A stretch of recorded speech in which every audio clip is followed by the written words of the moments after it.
রাত নামলেই দুর্ঘটনার ছিনতাইয়ের ঝুঁকিপূর্ণ স্পটে পরিণত হয় ঢাকা আরিচা মহাসড়ক। বিভিন্ন বাসস্ট্যান্ড আর গুরুত্বপূর্ণ এলাকাগুলোতে স্থাপন করা সড়কবাতি দীর্ঘদিন ধরে অচল থাকায় মহাসড়ক অনিরাপদ হয়ে উঠেছে। আরও হাইওয়ে পুলিশ বলছে, বাতি সচল করতে তারা তাগিদ দিলেও কর্তৃপক্ষ ব্যবস্থা নিচ্ছে না।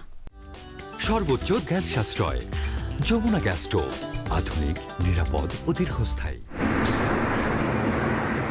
সন্ধ্যা নামলেই অন্ধকার নেমে আসে ঢাকা আরিচা মহাসড়কে, অথচ দুর্ঘটনা রোধ ও অপরাধ দমনে বাসস্ট্যান্ড এলাকাসহ গুরুত্বপূর্ণ পয়েন্টের সড়ক বিভাজনে বসানো হয়েছিল আধুনিক সড়ক বাতি, কিন্তু সেগুলো অচল দীর্ঘদিন ধরে। আমি এখন দাঁড়িয়ে রয়েছি ঢাকা আরিচা মহাসড়কের বরঙ্গাইল বাসস্ট্যান্ডে।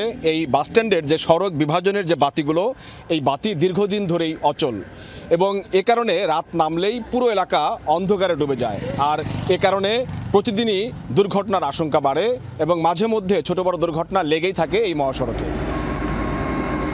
সড়ক বিভাজন এবং ইউটার্ন এলাকায় বাতি না থাকায় প্রায়ই ঘটছে ছোট বড় দুর্ঘটনা। অনেক জায়গায় বিভাজনের সামনে নেই কোনো সংকেত চিহ্ন, ফলে রাত নামলেই বিপদে পড়েন মহাসড়কে চলাচলকারীরা। আলো নাই, তখন গাড়ি অনেক দূরে থাকলে দেখা যায়। এখানে কোনো ল্যাম্প পোস্ট নাই, এখানে কোনো বড় সাইনবোর্ড নাই, যে কারণে অ্যাক্সিডেন্টের এটা হয়। রাত যত গভীর হয় তত অ্যাক্সিডেন্টের পরিমাণ এখানে বাইরে যায়। কিছুই দেখা যায় না, রাস্তা কোন দিকে কোনটা, যার কারণে ঘুমের তালেই গাড়িওয়ালারা এসে মাইরা দেয়। স্থানীয়দের অভিযোগ, অন্ধকারকে কাজে লাগিয়ে সড়কে প্রায়ই ঘটছে চুরি ছিনতাইয়ের ঘটনা। তারপরও অচল বাতি সচলের উদ্যোগ নেই। কোটি কোটি টাকা এগুলা খরচ করে এগুলা তৈরি করছে, তৈরি করার পরে কিছুদিন সুবিধা ভোগ পাওয়ার পরে আবার এগুলা বন্ধ হয়ে গেছে। ফুটওভার ব্রিজ আছে, ওখানে উপরে যে কিছু কার্যক্রম হয় সেখানে ছিনতাইও হয়। দূরগামী যে গাড়িগুলো আছে তারা রিসেন্টলি যখন আমাদের এদিকে আসে, হঠাৎ করে আপনার অ্যাক্সিডেন্টের শিকার অনেক বেশি হয়। স্থানীয়দের পাশাপাশি হাইওয়ে পুলিশও বলছে, বাতিগুলো সচল করা দরকার। সংশ্লিষ্ট দপ্তরে চিঠি দিয়ে তাগিদও দেওয়া হয়েছে। পুরো রাস্তা যত্ন লাইট যদি কোথাও ত্রুটি বিচ্যুতি এগুলো এটা মেরামত করে সঠিক করা উচিত।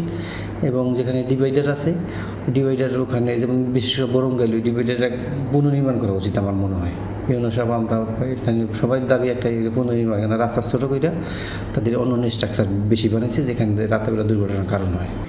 সড়ক ও জনপথ বিভাগের দাবি, বিভিন্ন স্থানে তার চুরি হওয়ায় বন্ধ রয়েছে সড়ক বাতি, তবে পর্যায়ক্রমে বাতিগুলো সচল করা হচ্ছে। বিভিন্ন জায়গাতে তার চুরি হয়ে গেছে, আমরা থানায় জিডিও করেছি আর কি, যার জন্য আসলে অনেক জায়গায় বাতি বন্ধ আছে। এটা আসলে একবারে নবীনগর মোড় থেকে শুরু করে আরিচা পর্যন্ত বিভিন্ন জায়গায় তারগুলো চুরি হয়েছিল। তো গত বছর আমরা কিছু কিছু জায়গায় তারগুলো রিইনস্টল করেছি, এবছর হয়তো অন্যান্য জায়গাগুলোতে আমরা করে দিব, ঠিক করে দিব। দ্রুত এসব বাতি সচল করা না হলে মহাসড়কে নিরাপদ যাতায়াত নিশ্চিত করা যাবে না বলছেন স্থানীয়রা। BM Khorshed, Jamuna news, Manikganj.